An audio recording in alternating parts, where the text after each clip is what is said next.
I love that I was just talking for 10 minutes and didn't realize that it wasn't recording, so we're just gonna start this whole thing over.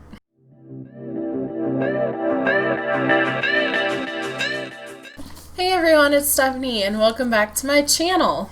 Today I'm going to do a book review for The Dragon Reborn by Robert Jordan. This is the third book in the Wheel of Time series, and also, I believe, the shortest, at a measly 575 pages. This video will be almost all spoiler-filled. It's really impossible to talk about what happens in this book without spoiling the first two books. So if you haven't read those and you don't want to be spoiled, go ahead and click out. Thank you so much for stopping by. I'll see you in my next video. But let's just jump right in. I think the reason why I liked this book so much is that Rand was absent for most of the book. He's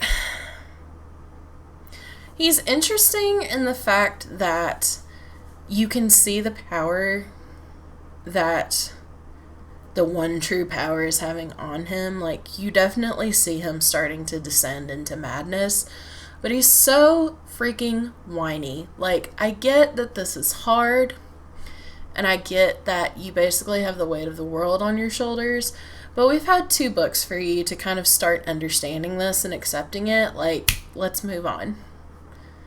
Just let's move on. I also thought it was interesting that we got to see more of the White Tower and the Aes Sedai and Elaine and Egwene and Nynaeve's training. I really think it's so cool. I forget the name of it, but they're trials that they take to basically get accepted into training as an Aes Sedai, and how they have to go through like 3 doors that are increasingly more brutal. And if they pass, then they're in. But they also have a chance at the beginning to wait. And I just found that so fascinating and cool. And I really loved seeing those scenes and how each of their doors were different and how that affected them personally was just stellar. And I love that there's more intrigue in this, in that the Amerlin seat got Egwene and Nynaeve to agree to kind of spy and figure out who is a Black Aja. Like, oh my god, there's Black Aja in the White Tower. And this is supposed to be this beacon of safety and asylum for everyone, and it's been penetrated, and things are not quite as safe and comfortable as they seem. So I'm really interested to explore that more in future books and see who may be a Black Aja. I'm expecting quite a big twist in the future. I really enjoyed that we got more time with Elaine, Egwene, and Nynaeve, and I really liked their friendship dynamic for the most part.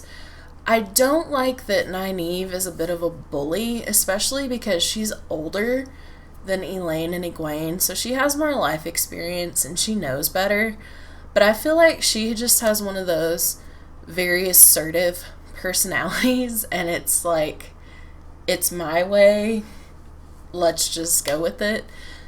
But I really thought it was funny that they'd bicker, even though most of it was over stupid stuff.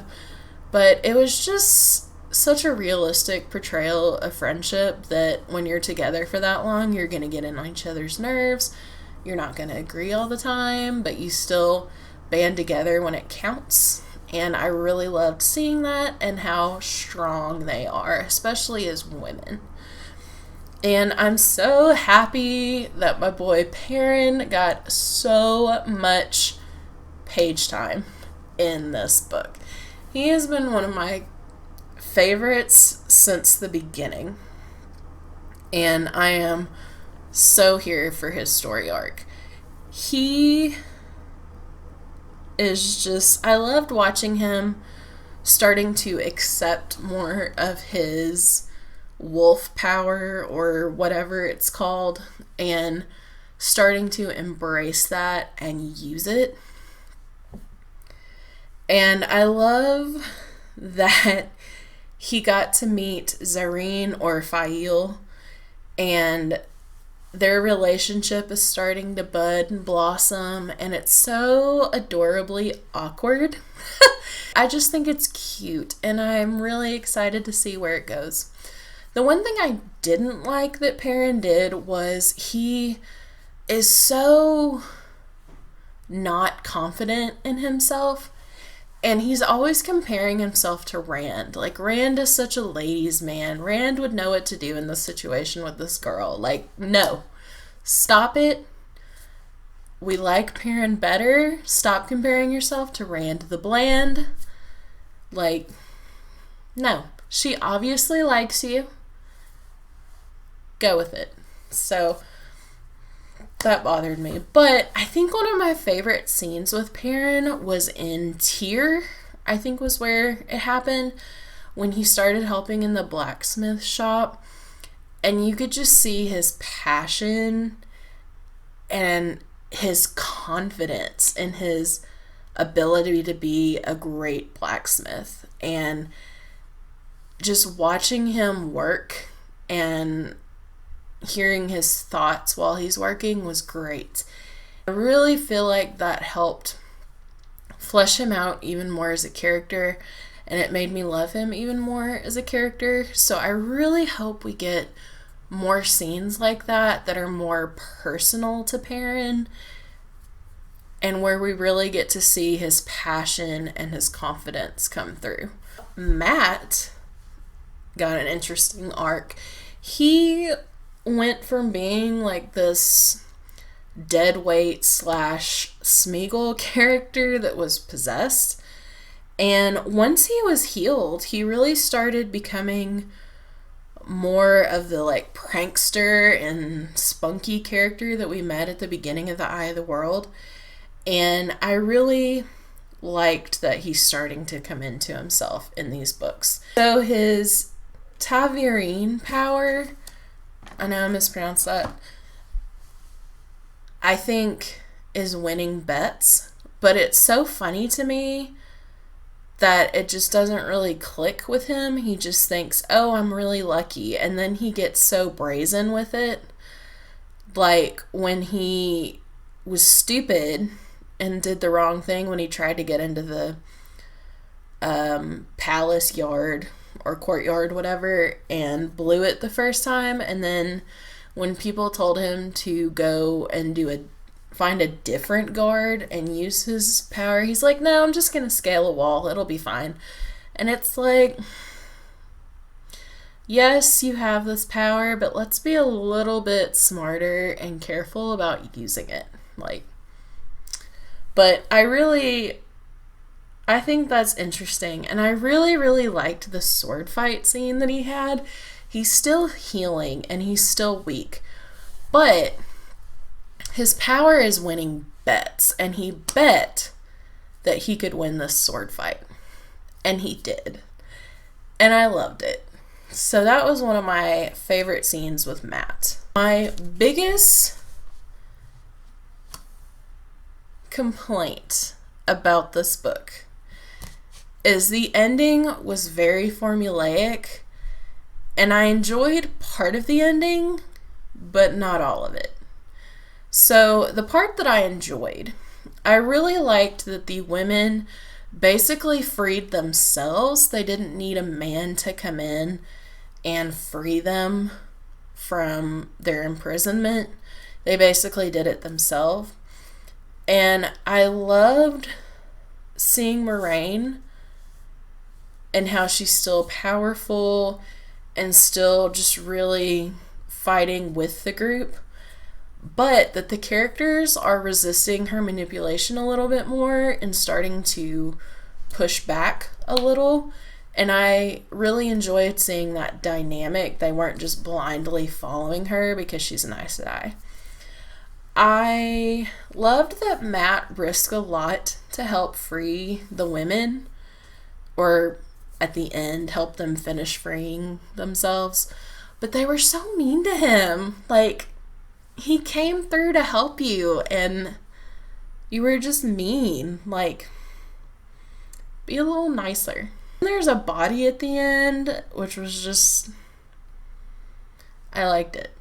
But I hate that these strong, kick-butt characters came in at this epic ending, and they were just doing phenomenal, and then Rand, who's absent for most of the book, just conveniently sweeps in and defeats the antagonist pretty easily, and then he gets all the glory and the credit, and everyone's like, oh my god, the Dragon Reborn is here, blah blah blah, and it's like, but what about all the work that these other characters did? Like, they were doing fine.